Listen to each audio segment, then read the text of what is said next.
very float you high up in the air to get towards that higher platform, which is the pressure platform. And there's even very crazy corners that, like we saw right away, find out he was standing in some weird position on the side where there were two stands Yeah. like this, Yeah. and he was standing. You can even go there. If any one of these players watched right to play, then they're gonna be exploiting that as well and find a cheeky corner so that they can help out their teammate who's standing on the platform. Yeah, also just beneath that sky platform, if you drop down, Hmm. you will die. But there is Yeah. a little bit of a jump pad. If you're able to jump correctly onto it, then you will be able to teleport yourself into a location where you can pick up the op as well. And the Yeah. op can be really, really devastating in a map like on the Sky platform. I do believe Yeah. that Scout also will be really good because the Scout is the only gun that's very, very accurate mid-air. So Hmm. yeah, imagine landing a nice sick no scope with the Scout while you're flying across the map at 300 miles per hour. I mean, you would love to see that, and you would not love to be a recipient of that, though, as much as you would, like to see it happen on screen. But the player who picks up the scout and gets the headshots, I mean, he's going to be feeling pretty good. But at the beginning, though, it's going to be SMGs that are going to be coming into play. Yeah. Maybe a FAMAS here and there, maybe a Galil at the very best. But we're going to start off with weapons that are a little less towards the end of firepower. Not too much damage, but enough for these players to wield and get those kills. But the Yeah. question is, now, Crips, we saw both these teams had in that first few seconds that we saw before Rexy lagged out. We had a slight idea that both of these teams know what to do, right? Yeah. They know that they have Yeah. to stand on the platforms. They know that they have to hold on to their ground over there. So this might just be a much more of closer, entertaining map than we would have expected it to be. Yeah, definitely. If these teams know what to do, how to play the objective, it will definitely be as interesting as one of those Red Bull Flick games. But Hmm. no matter which gun they get at the start, there will be one thing common. You will be able to fly across the map. Quite literally, you will have wings. You will have wings. And guess who gives you that wings, ladies and gentlemen? It is the same cans that both of us are holding up. Yep. I love this drink. I mean, you know what? The way I've been, I think, Crips, we've been here since what, 2 o'clock? Yeah, we've been here Yeah, it's since been about. it's been 5 hours so far. Yeah, still Yeah, going strong. it's still going pretty strong. I think this is my third can. I think this is my third can. Okay, wait one Uh, second. Okay, public statutory warning: you're not supposed to drink more than 2 cans in a day. It says it right here: do not consume oh more than yeah, 500 yeah. ml. Don't If don't your heart consume. explodes, it's not on me, universe. Okay, then I'm just gonna shut this out, guys. Red Bull themselves have told. So listen to what the can says, okay? Don't drink too much. That's another one of the things. Too much Red Bull can not be good for your health. But hey, one can definitely makes it work for you, as it has been for me. And now it's gonna be the side of Team Venom and Kappa Hellfighter who are going up against each other back on the action screen that we can see right now. And it is Kappa who's getting the charge for his team as he gets the first kill and he's got the platform on top as well. Now, how long are they going to be able to be holding this off is the question, because Venom has taken off his head and they're trying to get back into this game.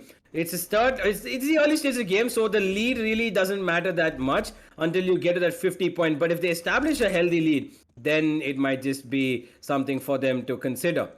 But right now, Kappa, he's back on the board and he gets another one. Kappa's just, popping off already. Still in the 90s, not too much of a lead, just I think about 7-8 points at the very max. Kappa still popping off. Hellfighter hasn't really. He's just holding on to his ground. He wants to hold on to this platform for as long as possible. Here comes the flash from Venom, but it's of no use. Rexy will find Hellfighter though, but Kappa, he's going crazy, Crips. He's getting so many kills back to back to back. 6 kills already. Yeah, it's luck he's not even dying. Sixth kill now, maybe a seventh. Battle of P250s, but Hellfighter, he pulls out a bigger gun, the Mac 10, and he should be able to get back up there now as well. Finally, Kappa has to relinquish Oh, his no. position. Not like that, Kappa. You're not supposed to fall down, but that's okay. It's not like his enemies also have control of the hard point, so he should have enough of a buffer. Both the teams bleeding points now, and Venom, he tries to get to that hard point first, jumping across like a bird in the sky. Hellfighter lands on top of that platform only to get taken down by Venom. Oh, but Kappa, so good with that Galil. He's using it like an AK. He's just tapping away with it. Yeah, absolutely. Rexy now, close on their trail. He's chasing them behind so that they don't get away with anything extra. trying to tap onto the heads, but it's not gonna work. Hellfighter is gonna take him down, and the UMP. Oh, okay, it actually works in that range, and he picks up the M4. But right before he can shoot a single bullet, Hellfighter is gonna be taking down Venom, and he's gonna be jumping. Okay, yeah, he's gonna be going to his death as well.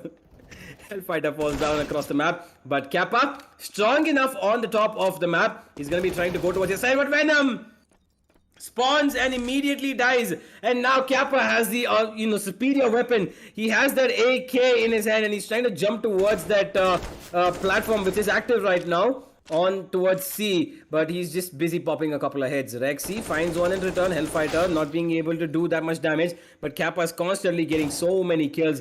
Rexy is also finding something for himself and his Venom. And look at that, he's popping off one after the other. Is he gonna get another one? No, the reload comes in, but it's gonna be Venom to finish off Hellfighter as they get control of this side. And as we're moving in closer towards the end of the points ticking down, it is Kappa and Hellfighter who have the advantage. 15 points almost. Are they gonna be able to hold on to this? Seems so. Team Venom bleeding out. We are going back to point B. So far, Venom is doing a pretty good job of dinking his enemies, but Hellfighter from behind is able to tap both of them away. If he can't retain the hard point, then neither will his enemies. Yeah, absolutely. Rexy and Kappa going in for trade. And now Venom trying to make his way towards B. But that platform is going to be shifting anytime soon. Rexy goes down on top, and now Venom has control of the side. And Rexy is there to support him. He only has a P250 though. What can he do? He's going to get a dink on for sure. And that's going to allow Venom to clear out that kill onto Kappa. And now Venom, he's trying to reduce this time, the point as much as possible. But it's not going to work because at any time now, it's going to be shifting. He knows it's still here and he's waiting for it. He's trying to trickle down every single second that he can for his team. And it's down to 21 to 14 now. Still Kappa and Hellfighter in the lead. Are they going to be able to hold on to this is the question, because Venom has pulled this down so close, Crips. It's 16 to 14, 15 to 13, 2 points. That's all they lead by. And it's going to be shifting, and there it is. At this rate, Team Venom might just lose by 2 points, but I'm not quite sure if they're going to get to the platform in time. Yeah, they're all just trying to make a race to the platform, and someone's already upstairs. They're just hunting for guns first before they start to challenge them. Venom picks up a P90. That's the only gun that he will be getting anytime soon, but Kappa with the AK is able to overpower them. Wow. Rex deletes the backup that Kappa could have had. That means Hellfighter will be irrelevant for the rest of this game, but there's only 1 point remaining, and it seems like Kappa will be able to hold onto this hard point like an iron fortress. He's got so many kills. 20 bomb dropped by Kappa. Wow. He dropped a 20 so quick. I mean, he in the beginning itself, he absolutely went crazy, right? He was just going back and forth, and so many kills coming on by on the back of Kappa. Hellfighter didn't really see that much action coming into his favor, but hopefully in the second round he does, and immediately he's gonna be the first one to get that kill. Kappa picks up the Mag 7, not going for the Galil over here. He does not check the left side, and that that field of view is going to cost him. Rex, who's named himself as Messiah, Rex Messiah, has taken down one. And he's holding on to this upper side over here. Rex and Venom are holding down. Hellfighter with the P250 gets both. What? Okay, superior weapon, no longer superior. And it's going to be Kappa and Hellfighter who are going to be holding down to this upper side now. That grenade coming in, actually that was a smoke. Okay, smoke coming in, not gonna do much though. Rexy blows the head of Kappa, but in this long range, Hellfighter knows he's gonna win this, and he will. And now they have the advantage slightly ever so, but it's gonna be trickled down immediately by Venom as he gets the kill of Hellfighter. Weapons being picked up left, weapons being picked up right, and where Hellfighter P250, are you gonna be able to get this kill? Yes, he will. That scout is not gonna be reigning supreme in terms of running and gunning as much as it is in the air. And now Kappa, he gets another one, and he's completely going crazy as the scoreline is literally at a point difference right now. Who is going to be able to take the lead? We all need to rush towards the B side right now. Venom trying to make their way over towards this platform, and we've actually moved all the way over to C. So all this time, while these guys were fighting towards the A side, the B flag was completely ignored by both these teams. Now we are finally moving towards C, and here comes Hellfighter from top. He gets one pick. Oh my god, bouncing around like a bunny, almost fell off the map, but Rex is just so perplexed. He never saw Kappa coming because he was just too busy staring at Hellfighter flying around. And these guys are backing each other up really well. Venom and Rex able to get the kills, but not able to secure the lead over here as Team Venom. These guys are finally starting to make a little bit of a comeback. They get dropped as soon as they try to move on to the hard point.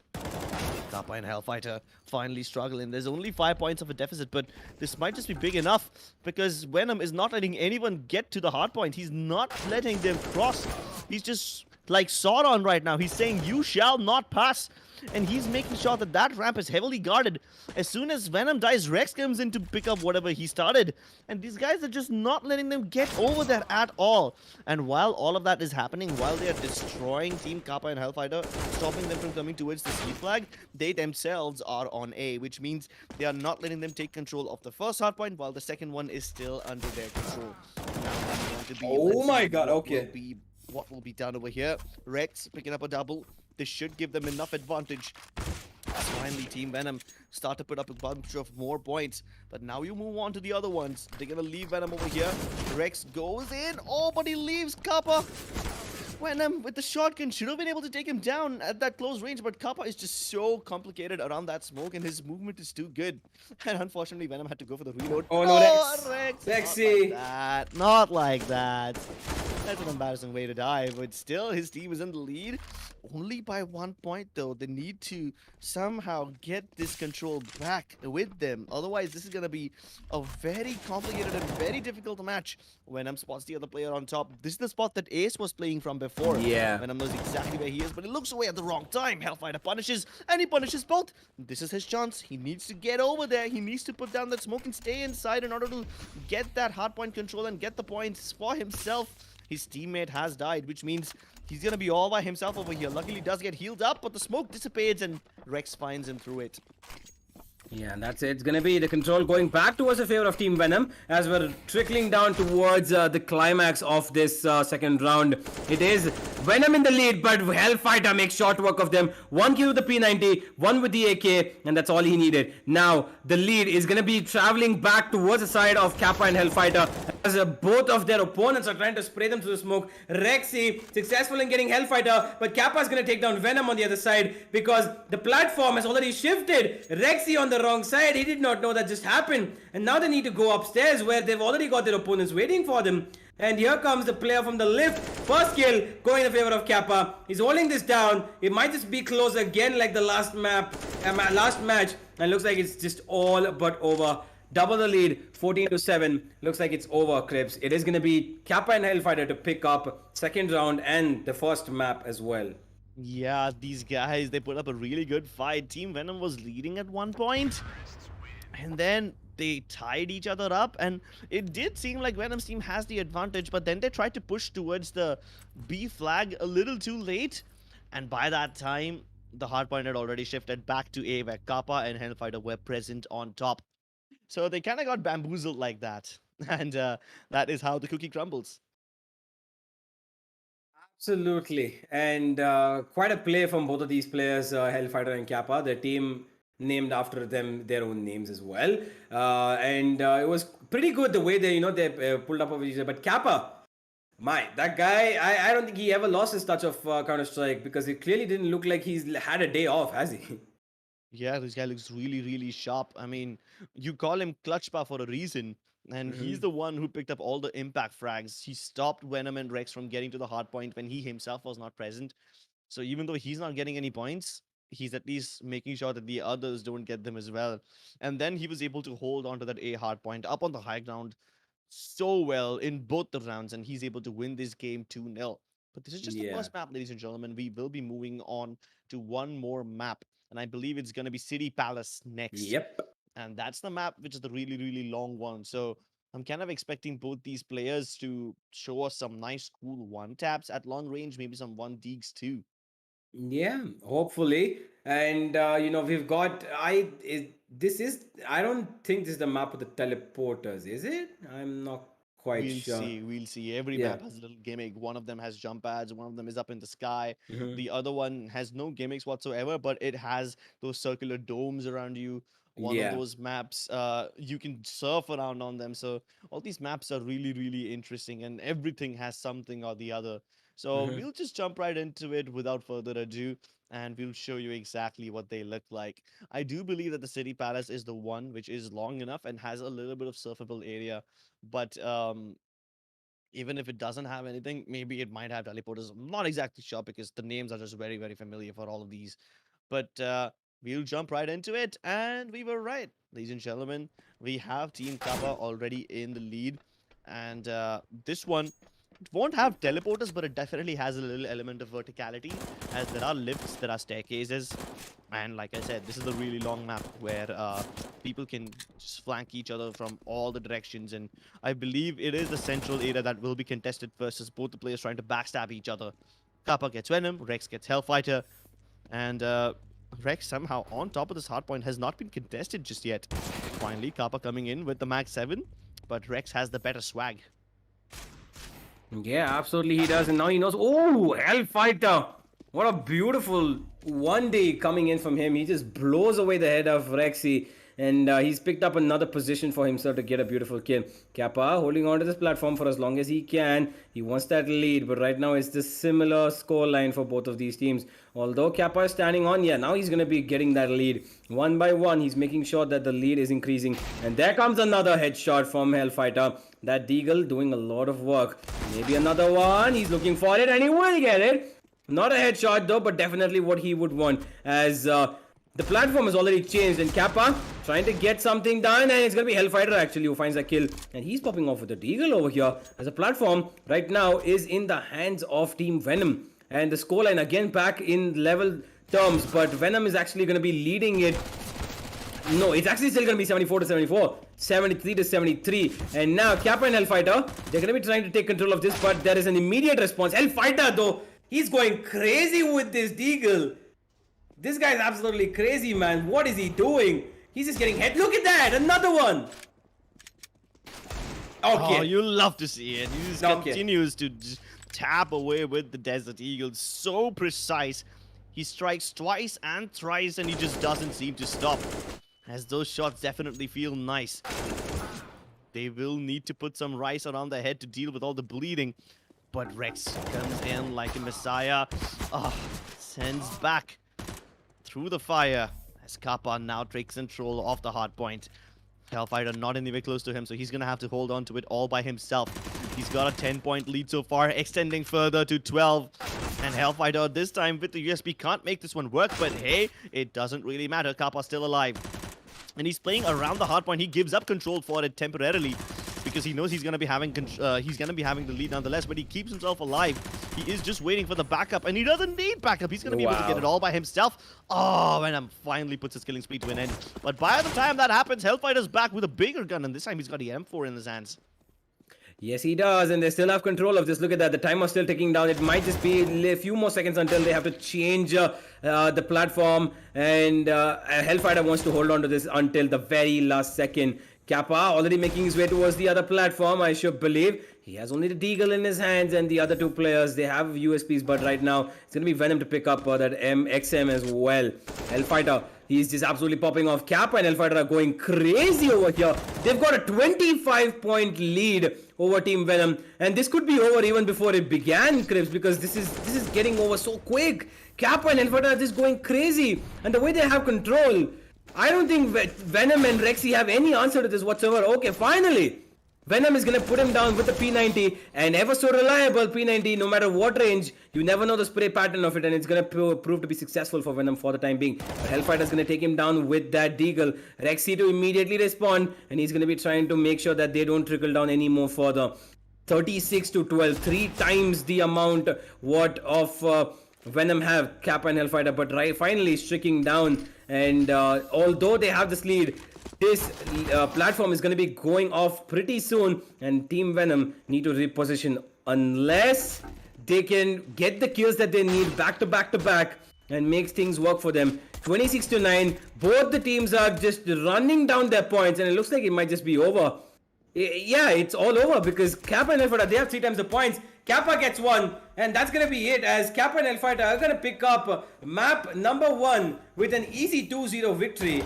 And wow, that Still was... one more round to go, though. Still one more round. So oh, yeah. Chill. Oh yeah, my bad, my bad. Sorry.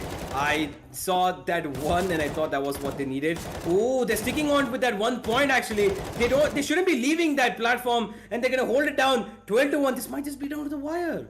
Oh Yeah. boy, they get these kills. Nah, it's gonna be it. It's gonna be that one kill that's gonna give them what they need. 15 and 16 kills each, an equal burden being distributed across the shoulders of Kappa and Hellfighter as they pick up round number 1 in map number 2. And yeah, the question now is Team Venom, they have hardly given up it was a 25-point lead, Crips.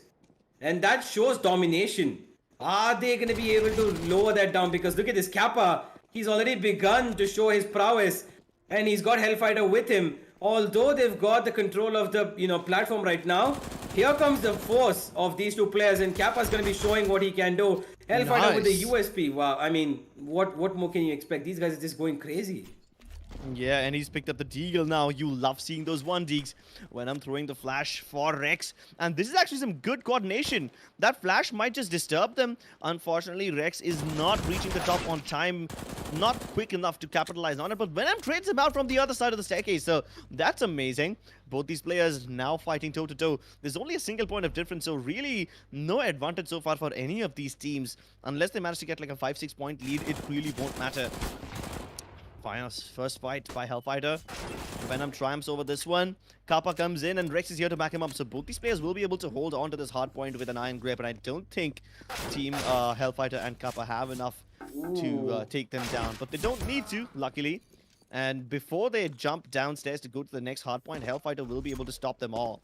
And he's picked up the bigger guns now. This is interesting because Kappa's the one who's playing on the hard point. Meanwhile, Hellfighter, he's covering him from the side. Oh! Did Kappa just shoot through Hellfighter to get the kill onto Venom?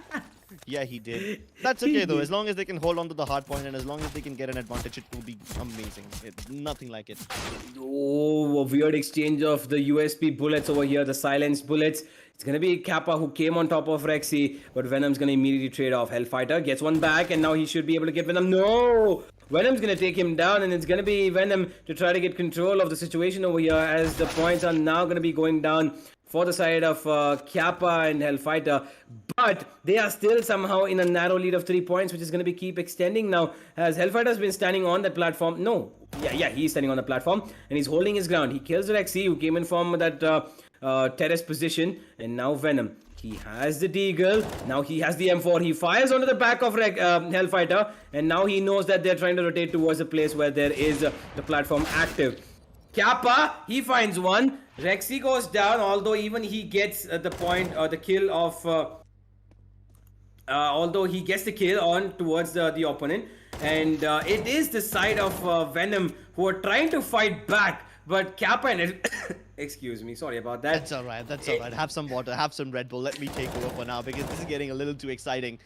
This is the unique part about this map. These lifts and this high ground makes it so difficult. Kappa still holding on to this platform. Meanwhile, Hellfighter is covering him from the other angle. Kappa, if he dies over here, they will stop getting points. And Rex kills the Hellfighter guy as well. Now, both of them can take control of this hard point, which is great. But while this is happening, the hard point might change soon. There's very little time left, and they're going to have to start moving to the other side now. Poor guys. Venom and Rexy.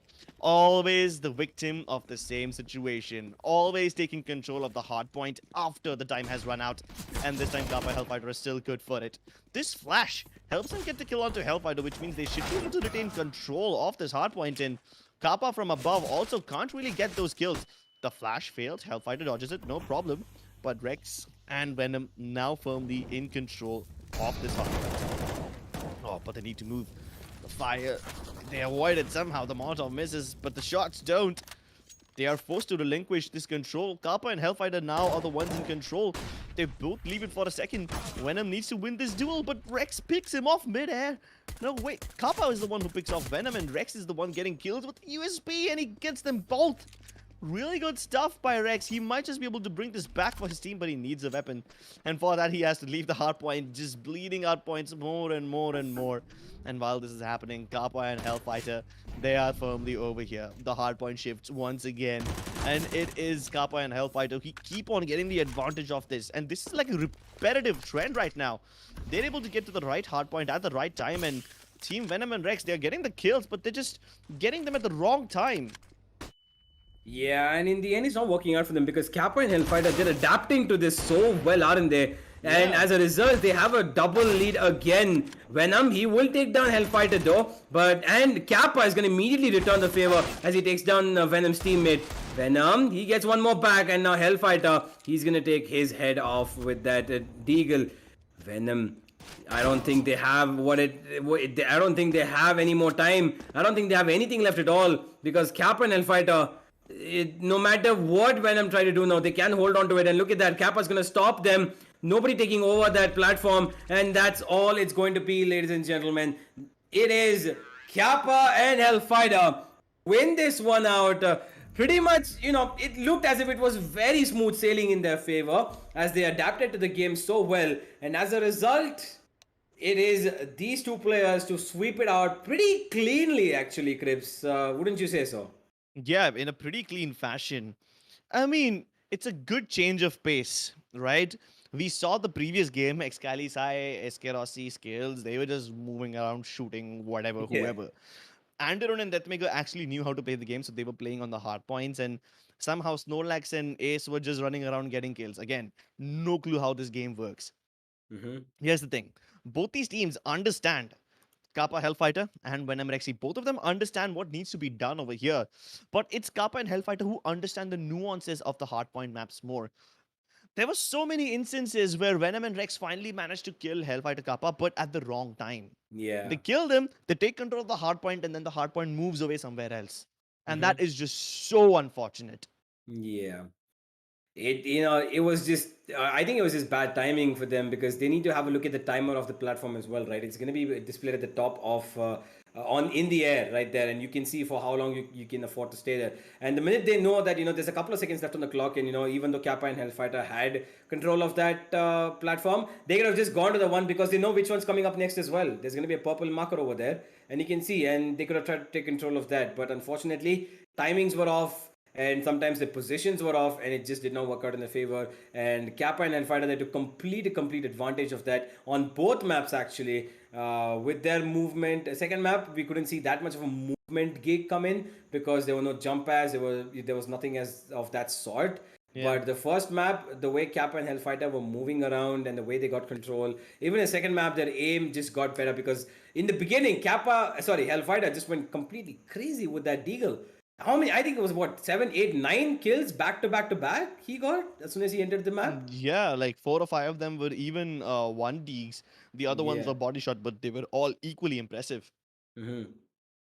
They absolutely were, and as a result, it is Kappa Hellfighter who are going to be moving ahead. No double elimination here, though. That is something Yeah. that we have to point. It's only going to be one time, one chance is all you're going to get. And Team of Venom, unfortunately, is out of this bracket. But that's okay because these influencers, these professional gamers are here just to show you how this entire thing works, and they're here for fun. They're here for the viewers, they're here for the fans, they're here to entertain all of us. And that's exactly why Red Bull has hosted this event for the OG reunited ones and for the players who are playing Flick as well. So both these events are having the same maps, the same way that they're playing is just two different sets of players playing for two different sets of two different ways. One of sets of these players are playing for fun, which you can see are on the screen right now. Now another 2-0 sweep. Can we see a complete sweep come in even from the side of Team Duo and Scamish, Crips? Honestly, I don't know how this is gonna pan out. Duo and Scamish, I mean, I love the name Scamish though, first of all. I have to point that out. It is such a Yeah. creative name. So the teams are going to be over here Hellranger and Lightning Fast versus Rafa and Flex. Ooh. That's gonna be very interesting. It's been a while, right, since we saw Rafa play CS:GO because I remember I watched him play CS:GO quite a bit and Flex as well.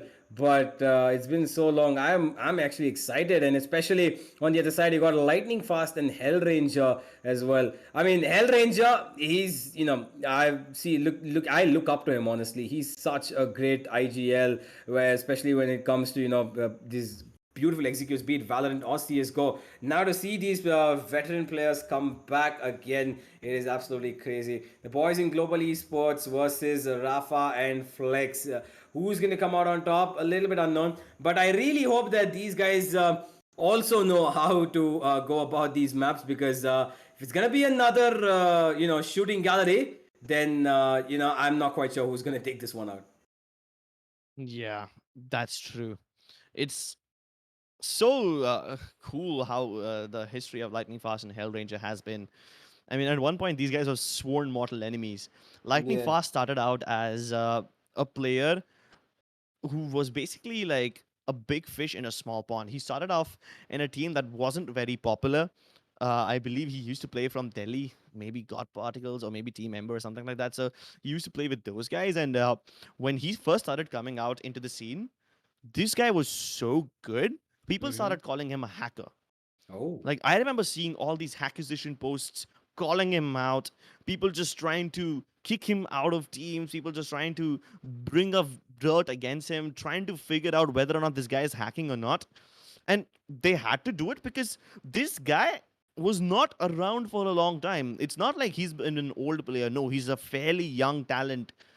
And people were just so jealous seeing this guy, basically a nobody, come in and destroy everyone. Like he wasn't even like mechanically or tactically superior. He just straight up clicked heads. That's it.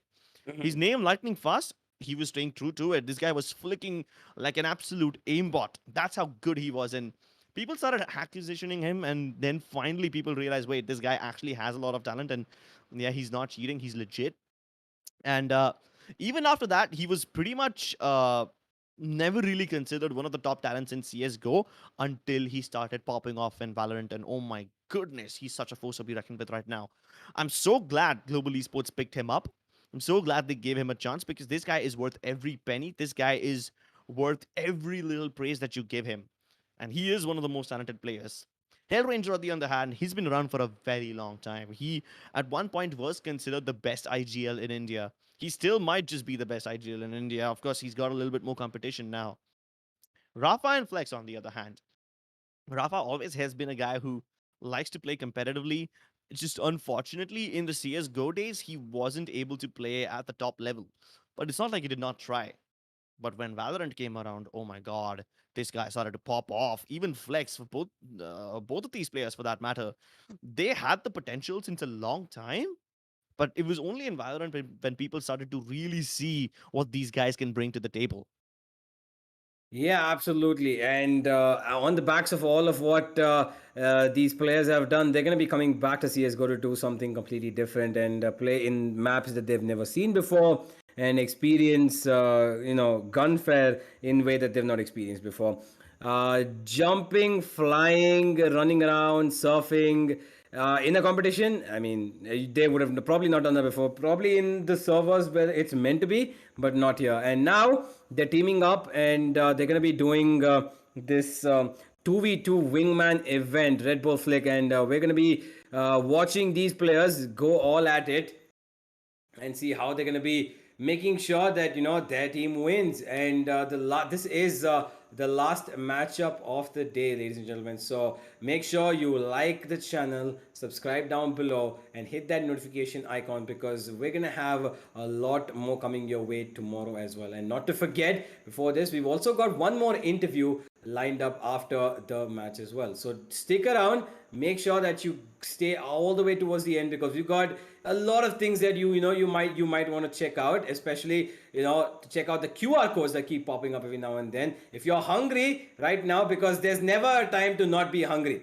I am always hungry. I admit it. I am always hungry. So I'm going to be looking out for those QR codes and I'm going to be scanning it for those those wraps and potato wedges and every bit of snacks that they can give and Red Bulls as well. So go get your Red Bull cans, get your snacks because this is going to be quite a bit of a matchup. It is between four Valorant superstars who have made their way from CS to Valorant, and now that they're coming back, we're gonna just have to wait and see how they're gonna be performing in the 2v2 Red Bull Flick event.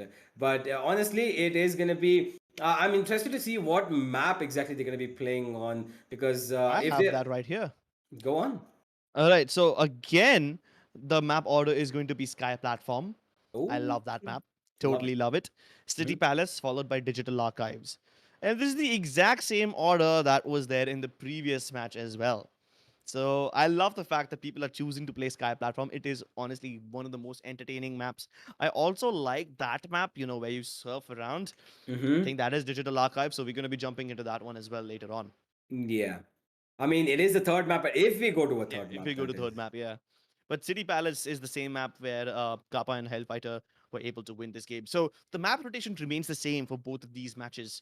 And I'm assuming if any of these guys, if Hellranger or Rafa, Flex, and all these guys, if they have been watching the matches, then they will figure out how to exactly play this game because they probably should be learning from the mistakes of the previous matches. It's okay if they don't. It's okay if they just go on a YOLO death matching spree as well. But hey, if there is a game mode that you can get an advantage in, then why not? Absolutely. You just need that, a little bit of I think they want to settle in first, right? They want to get a feel of the Probably, yeah. kills and, like, try to make sure that they have their mouse running completely, like, left and right, they have a smooth movement, and then they're going to try to pop some heads, and then maybe we're going to see these guys fill out the objective of trying to go and sit on those platforms for as long as possible.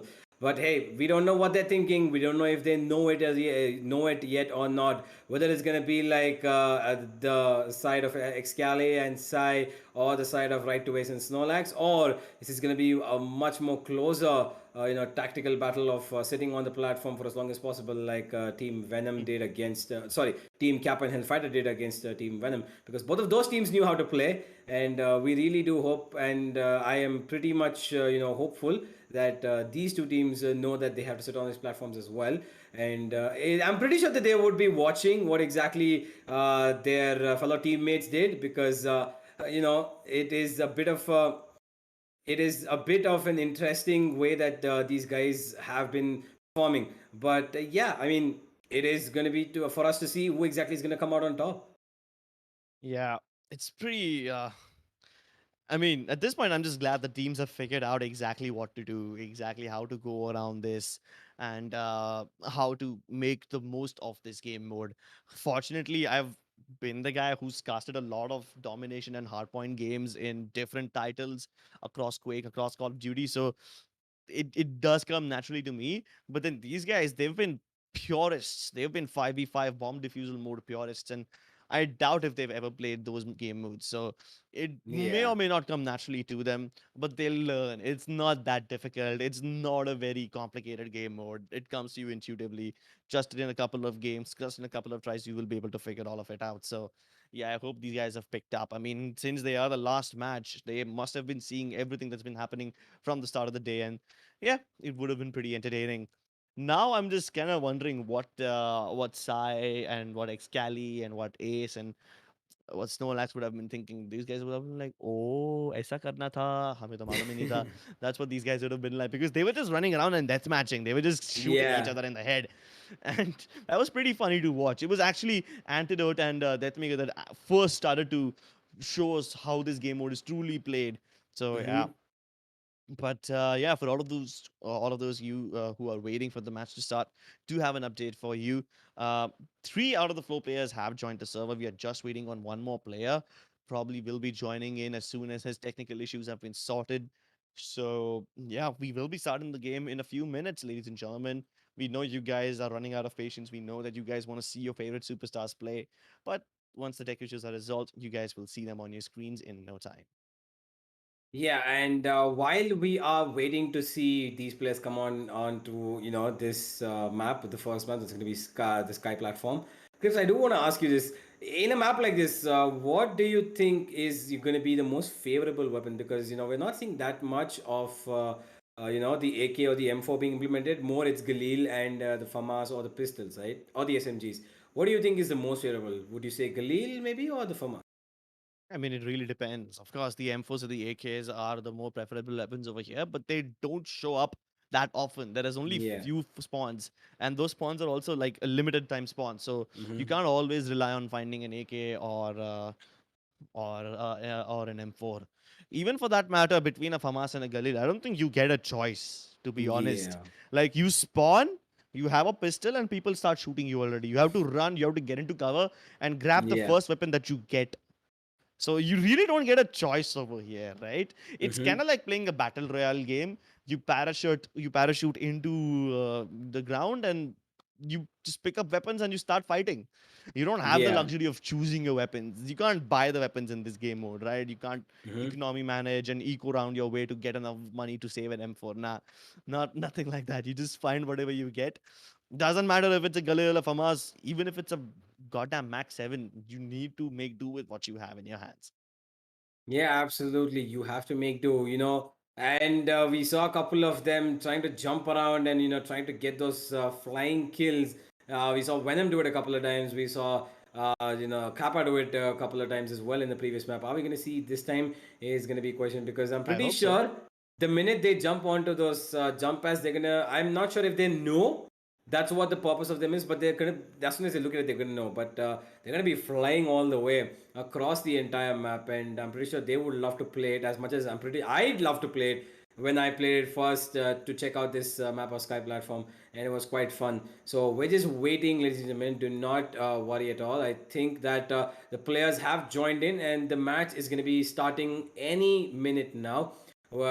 But what I'm thinking about right now is the fact that Hellranger and Hellranger and Lightning Fast, they are going to be starting out with a lead. Look at that. It is already them who are on top. Scamish have been a little bit slow already because I think one of their players is AFK, isn't it?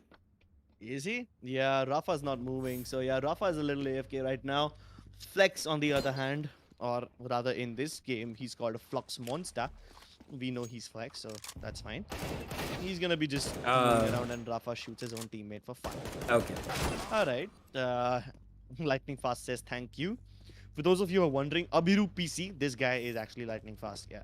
Yes, it is lighting fast, and here comes Flux. Okay, I'm not quite sure what the approach of Flex and Rafa is to this match, but clearly, the boys from Global Esports are looking serious about these scripts.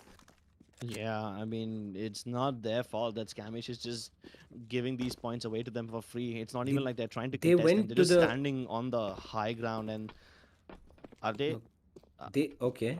All of them are just throwing themselves off of the map. They're committing seppuku, joint seppuku. Oh, Flux Monster gets one beautiful attack, and now it is gonna be. Oh, they finally learned. Scamish, they are on the right side. Okay, Rafa, what are you doing? How do you cast this? How do you cast when two people are just hell bent on killing each other rather than killing their opponents?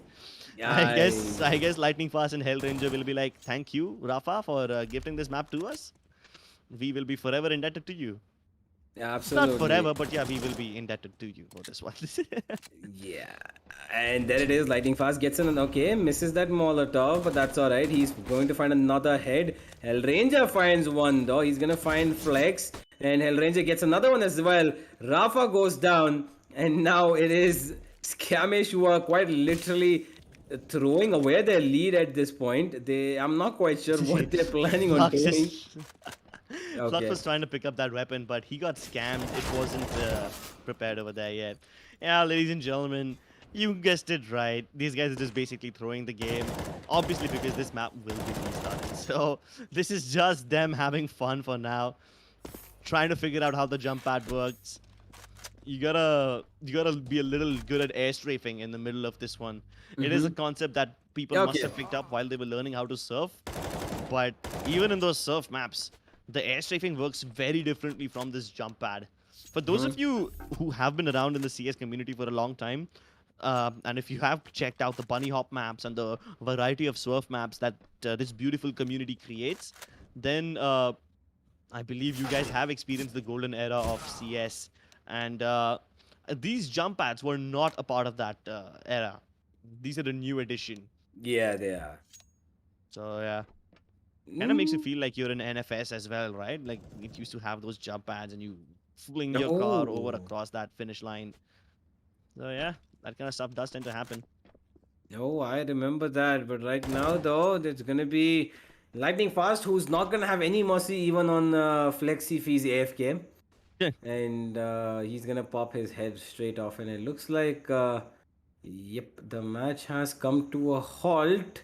Yeah, it will Uh, be restarted soon, don't worry. yeah. But it's pretty funny how these guys just fool around with each other. So Rafa knifing this guy so many times. He's knifing his own teammate, and I'm pretty sure there will be some colorful words exchanged between Rafa and Flex. And somehow Lightning Fast has not been discovered yet. He's just standing up there. People aren't even looking at him. He's playing hide and seek right now. Jumps off the Okay, map to celebrate in style. of course. That had to happen. That was something that we would have seen happening. But for the moment, the match will be restarted, ladies and gentlemen, as Rafa was pretty much more, in terms with killing his own teammate than the opponent. So he's yeah, clearly that was a match of fun, and I genuinely thought that they're actually going ahead with that. I thought that was gonna be the actual match, and Yeah, Rafa. because global esports are playing pretty pretty seriously. Oh Whereas yeah, Rafa and Flex were just fooling around and trying to just have fun. They stand true to their name, the whole scamish thing. I mean, yeah. Flux got scammed by Rafa himself so many times. It's not even funny anymore. Absolutely. And now that the original match is going to be starting off as we are heading in, the players are going to be rejoining the servers, and we're going to be moving in to see who exactly is going to actually come out on top of this. And we got a little bit of sneak peek, and clearly the global esports players are going to have a bit of a more serious mindedness towards this match, aren't they? Yeah, I mean, given how Kappa was playing in the previous game, given how seriously he was popping his heads off, and he was the one who was just doing all the heavy lifting for his team, it does show that the players of global esports are very, very serious about this tournament. Contrary to what SK Rossi was in the morning, SK Rossi was the first global esports guy to start playing, and skills too. And I just saw Kappa's Instagram story. He's just recording them playing, and Kappa's just laughing his ass off. He's laughing at SK Rossi and Skills. And after the game was over, he told them how the map works. And then SK Rossi and Skills got mad, like, why didn't you tell us before? Why didn't you tell us how this game actually works so that we could have started playing it seriously right from the start? And then Kappa was like, hold on, boys. I'll show you, Macha. I'll show you how to get this done. And he sat down on the PC and he started just clicking heads. He destroyed Rexy and Venom over there. Even Hellfighter, for that matter. This guy was just so talented with the Deagle. It was actually Oh very yeah. entertaining. And if we get to see stuff like that in this map as well, then I will be a very, very happy man. So, ladies and gentlemen, without further ado, let's just jump back into the game right away. And this time it's on for real. Absolutely. And this time I really hope Rafa doesn't have any thoughts about knifing his teammate, because Hellranger is going to be helping himself as he kills off Rafa. First kill coming in, team duo in the lead. It is going to be okay. Lightning Fast, where the hell did he come from? Jump padded across that wall, canceled his momentum mid-air to get the jump on Rafa. He caught him off guard. That jump and ideally would have taken him directly to platform A, but he stopped midway. And now he's stopping Rafa and Flex again. He's just popping off with that FAMAS. He's low on health, but Hellranger's like, kar le, tu hi sab kaam kar le. I don't even need to show up. Oh my god, Rafa. While Hellranger was unaware, he gets upstairs, takes the platform for himself, and now he knows exactly where Lightning Fast will be coming from. And he's low on health too. So this means Team Scamish can actually start putting up a couple of rounds on the board. Some points on the board. Yeah, they absolutely can. And look at this. Zafas is adding on to his kill feed as Flex will get one as well, finally. And he picks up the Galil as they're moving in towards the next platform. Hellranger. Okay, he moves up and he's going to try to get the high ground over here to get some kills. Oh, he's trying to move up further, but I don't know where he knows that he can't go there, right? I mean, he can still try. Wow. Oh my god, Hellranger? He just blind shotted that guy from so far away with a P250. I mean, okay, Hellranger, pure class over there, clearly. Flex is gonna come on the backstab and he's gonna get the kill of Hellranger. It's gonna be lightning fast to shut Flex down, and now it is Scamish who are trying to get so many points for themselves. And Rafa stayed alive over here for so long.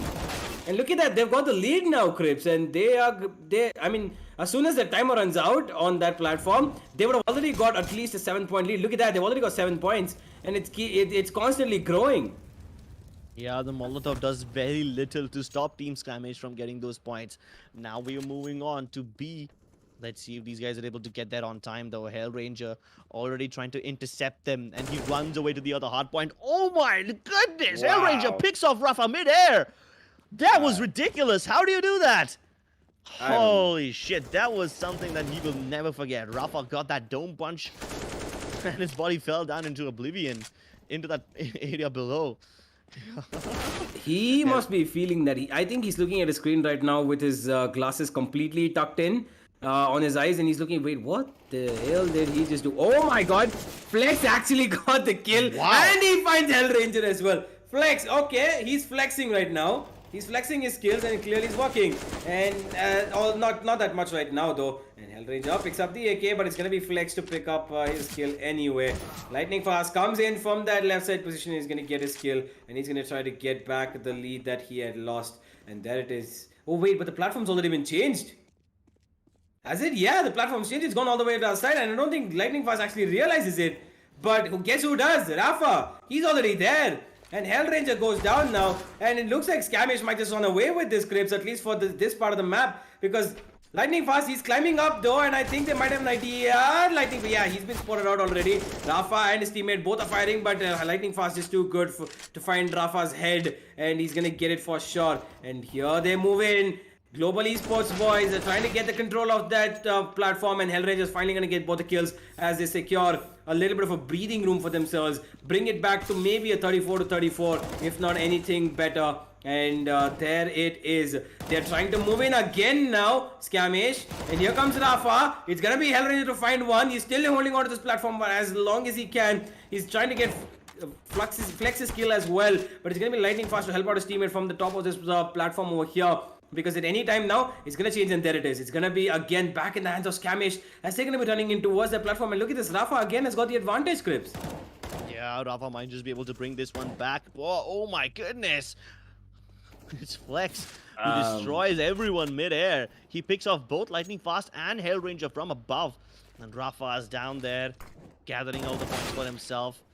Team Duo starting to lose points. They're bleeding out right now. The deficit down at 7 points. Maybe more now, as Rafa continues to deliver these frags, and Hellranger is not even able to pick up a gun.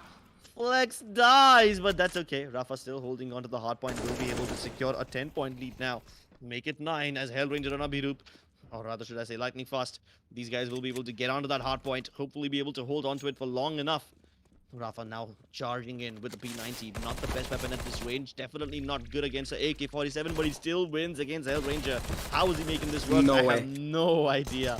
And poor Lightning Fast. He's got nowhere left to run, nowhere left to hide. He's just throwing out the flashes, hoping that he will be able to survive for a little bit longer. But the platform shifts, and he was holding on to the wrong side.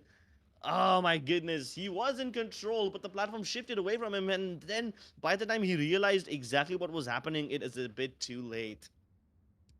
Yeah, it was, and as a result of that, it's going to be round number 1 that goes to the side of Skamish. When you saw that first, that free round that came in where they did not play, you would have really not thought, because of the way that Rafa was knifing his own teammate, that they would win it out. But they do. And now Rafa, he's adding on to his tally. He's getting more and more kills as round number 2 has started. And although Hellranger has got this platform secure on top, he's going to be contested for us very soon. And look at it. Just like I say, it's going to be Flex to go and absolutely demolish him with that Mac 10 as they get control of this platform, and they are back in the lead. Yeah, but will they be able to hold on to this lead, though? It's a very tiny, minuscule lead. Hellranger sneak in, trying to get up on that lift, but there is a person already waiting for him. He gets them both! Wow. Rafa gets sprayed down as Hellranger with superior movement is able to outgun him. And then he doubles up. Lightning Fast is stopping Rafa from getting to the platform before he even gets close to it. So Hellranger will be able to pick up quite a lot of points over here. And Team Duo is the one that is leading right now. But no, Flex tries to get up there. Hellranger is stopping them. And Rafa just does not seem to have anything going in his favor. Poor guy just keeps on getting spawn killed before he can even pick up a weapon. And now he's gonna caught looking in the wrong direction once again. He's trying to shoot down lightning fast, but Hellranger's the one who shuts him down.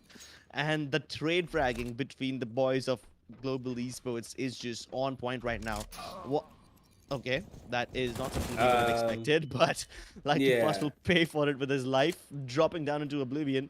Luckily for him, Hellranger is still over here, taking control of the hardpoint, but nah, Lightning Fast will not be allowed to back his teammate up at any cost whatsoever.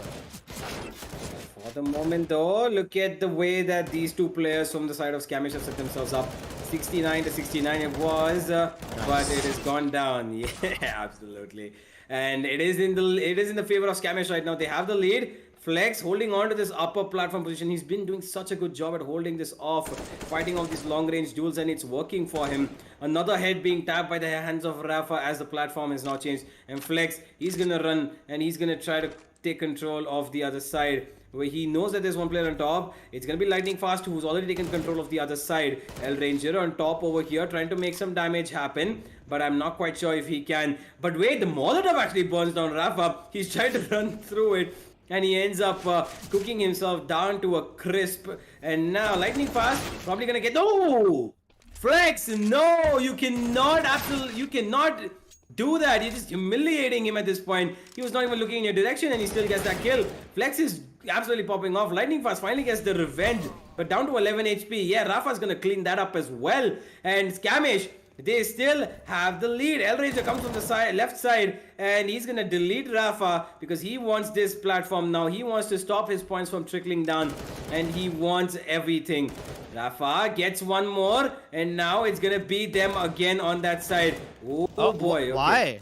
I don't know. That was so weird to look at. People just flying randomly across the sky. I don't even think they realize what's going on anymore. They're just trying to kill each other. They try to move on to the hard point, but everyone's just killing each other before they reach those hard points. So it's turning into more of a deathmatch affair rather than a capture the flag affair or more of a hard point affair. So yeah, none of them having control. Oh, poor Rafa tries to get a gun, but Hellranger shoots him down with just a pistol. Same fate befalls upon Flex as well, as now Lightning Fast has the better weapon, but Zaivu peak Flux Monster literally peaks him like Zaivu. That was a ridiculous shot. None of the teams have control of the hard point right now, so they're both bleeding points. Can Hellranger make it work? He's finally reached over here, and nobody's killed him just yet. Flux has a good amount of advantage over him on that high ground, and he finally was able to stop Hellranger. But the point deficit is down to like 4 points right now. And Rafa will be taken down. Can Flex stay alive? If he extends this lead just a little bit further, he will have done enough. But the lead is just down to 3 points right now. It's coming closer and closer. From 4 to 3. Will it ever reach 2 and 1? Will ever Team Duo be able to get control? This hard point is about to expire. And unfortunately, just at the last moment, Skamish, they're not able to hold on to it. Both the teams now bleeding points. Will it shift? Yes, it has. It has indeed shifted towards the seaside right now. And let's see if these players are able to get there. Skamish still have plenty of lead, but unfortunately for them, they are all dying. Will Hellranger and his teammate be able to bring this lead down? It is a 5-point lead, and they're almost about to run out of points. It's down to 1, but they can't do it. Rafa kills them off in the nick of time, and they are able to get this win. Skamish win the first map 2-0. What a close Absolutely. game, and it's so much fun when both these teams are just going back and forth, back and forth. At one point, these players were not even on the hard point. They were just killing each other before they even reached there. Like, they don't even care if they don't have guns. The pistols are enough. You get a gun, still the pistols are enough. They are able to outflank, outshoot, and outfrag each other. So much stuff happening, and this is such a back and forth game. Absolutely. So much is happening, and as a result of that, it's going to be my hair, which is going to be completely going alright because what just happened is what my hair is saying right Electrifying, now. yeah. Electrifying. Electrifying performance, quite literally, yeah. Absolutely. And what a game that was. It was pretty close actually towards that very end. But unfortunately, they could not hold on to that platform for as long as they would have hoped to. Hellranger and Lightning Fast, they put up a good performance, but it just wasn't enough. But there was a lot of flying frags that we saw mid-air, AK shoot downs, Yeah. and absolutely crazy stuff happening over here. Rafa and Flex just showing their prowess, and my word, I mean, that was actually pretty strong from Flex. Flex was just going crazy, wasn't Yeah, Flex was going crazy with that pistol, and he was able to win duels against Lightning Fast even when Lightning Fast has a better gun. Like, there was a point when Lightning Fast had the Galil and everything to work with, but still, it just did not matter. And there were so many of these instances where Rafa and Flex were just stopping people from getting to that hard point. Doesn't matter if they don't get there themselves. They just want to stop the players of Global Esports from moving there. And then both the teams just keep bleeding points. But because Scamish already have the lead, they don't mind bleeding points because the other team is bleeding as well. So they will be the ones who end up having a bit more buffer. And it? Team Duo will be the one that loses out those points and reaches the 0 point mark first. Absolutely. And as a result, they're going to be going into the second map with a lead. And we're heading into City Palace, I presume. And it is going to be a map where there's no jump pads, there's no teleporters, there's no such gimmicks as much you would expect. But what is there is a bit of plain fire power that has to come in from both of these teams. And not to forget that this time there can be an op play in play as well. Yeah, there could be op plays as well. The op is found at a very high location, so you're gonna have to either lift yourself over there or just somehow sneak over there without getting taken down. And the op doesn't even spawn that often, so once you get it, you're gonna have to hold on to it for as long as possible. The first hard point, though, is gonna be up on the high ground, and Hellranger has a drive-by weapon in his hands. It's the Mac 10. Ooh. Dinks flex, but it's not enough to take him down. Yeah, and now it is Kamesh who are trying to establish back the lead that they had in the first game, and there it is. They're gonna be getting it back to an 88 to 88 score. 87-87 make that, and now okay, Hellranger almost missing those couple of shots, and he's gonna be back to get his revenge and get both those kills with the USP as he's trying to re-establish what he lost. And it's going back and forth right now, Crips, and they're fighting off with these pistols. It's gonna be lightning fast to get one, and he's going in. And oh my god, Flex, he gets it, and there it is. The op is come into play. He's trying to get that kill. Flex, come on. That's what you don't want. You don't want to miss those shots, and he's moving back down. He's actually he's moving towards the platform, and there it is. Now they're moving in. He gets a tag. Oh, that's gonna hurt. That's got to hurt. When you see maybe what a 94 in one in an op, that's definitely gonna hurt, right? Yeah, hurts his legs, but unfortunately not his morale as he continues to live for another day. Scamish this time. The other ones who are surprisingly not having an advantage. Team Duo have a measly 4-point lead, but it can be covered. We have Hellranger. He's trying to sneak in from the other side. The nade tags them both down. The Molotov to force him out as well. It bounces off in the wrong platform. And no, Hellranger can't make it work. Can't get to the corner before Rafa shoots him down. But Lightning Fast with the trade. Rafa spawns and kills Lightning Fast as soon as he was able to get a line of sight onto him. It's funny how Lightning Fast kills Rafa and then gets killed by Rafa in the matter of a few seconds. And now he's Yeah. got the op in his hands back again. Let's see if he's able to make this work as Hellranger was looking above. Rafa Oh, picks boy. them both off and he's going to say thank you, sir, so much for these points. As the 4-point difference has now become an 11-point difference. Yeah, he's holding on to this for so very long. He's so good at this, holding gameplay. He's got his teammate to his help as well. Flex is just putting on. As look at it's going up to 15 now, Crips. It might just go up to 20 any second now. The more they hold on to this, because I'm not quite sure what happened to the players of Global Esports, but I think they're AFK. I think they're lagged out. Is that so? Oh my god, that would be so unfortunate if that happens. Yeah, that is clearly what Yikes. happened. Yeah, they've lagged out for sure. I'm pretty sure the Global Esports bootcamp has like a backup internet connection, so these guys should be back in time, within a matter of seconds. But that should be enough for Team Scamish to get that lead. Yeah, I believe that we might be seeing a restart of this game, but I see Lightning Fast picking up an ump, and that means he's back in the game. Hellranger should start moving too, really, really soon. Yeah, Flex, he's having... Okay, no, he's back. Okay, I thought even Flex was AFK. No, that's not gonna happen. Scamish, they are probably gonna win this one out, or yeah, this is gonna be. Wait, I see. Yeah, global esports are moving. I just saw them move. All It was right, just cool. an inch, but it was an inch of life, and an inch of life. Yeah, there it is. That okay? He's okay. Uh, lightning fast. Commit seppuku, jumps off and says, "Goodbye, cruel world. This game Yeah, is not okay. made for me." Okay, lightning fast. I do Hey, believe we might be restarting this map. yeah, we should be restarting this map pretty soon. And boy, oh boy. I mean, I think. Oh wait, no, lightning fast is back again.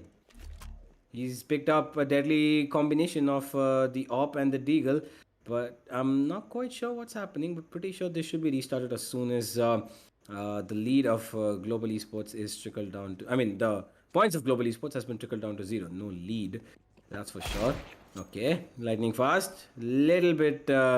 He wants a little bit of revenge. He wants to pop the head of Rafa as he does. Moving up with the operator. Oh, sorry. He gets another kill. And that's all it's going to be. Oh, coming in for the... Wait. Okay. Yeah. Yeah, we really don't understand what's going on I anymore. don't know.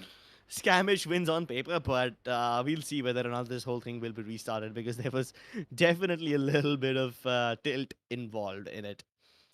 So yeah, unfortunately, the adventures of Indian esports and bad internet continue. One of them Yeah. is the antagonist, one of them is the protagonist. I don't need to tell you which is which. But these adventures, they Yeah. continue forever and ever, and it will become an epic tale of not so epic proportions someday. Absolutely. I mean, we all hate to see those technical issues come in, which is pretty much not in our hands. Unfortunately, they have to stop our games, and we can't really do anything about it. It causes us sometimes losing, but hey, it's all a part and parcel of what we call life. And like you were asking the questions earlier, what is life, why is life, when it comes to predictions, this is one of those places where you ask that question. I What want to is say, internet? Why what is is this internet? ISP like this? Yes, yes, Why exactly. do we suffer? We Stuff just like that. we just need to ask this question to the internet service providers. We're gonna call them and ask, what is internet? Why is internet bad? And they will tell you, sir, you tell us why is internet bad? Is your modem on? All right, hey, you want to do a skit? Because we have some time to Yeah, kill. You want to do a skit? You be the absolutely. customer. I'll be the Okay. ISP provider, okay? Okay. Three, Okay. two. Ladies and gentlemen, this is not Red Bull Flick anymore. Now we are entering Red Bull drama team. Red Bull drama Starring time, of course. Universe and Crips. Let's go. Yes. Hello. Ring ting. Hello, sir. Welcome Hello. to Shitty Internet Service Provider. How may I help you today? Where is internet? Sir, in your home, if your modem is on, sir, it will be right there.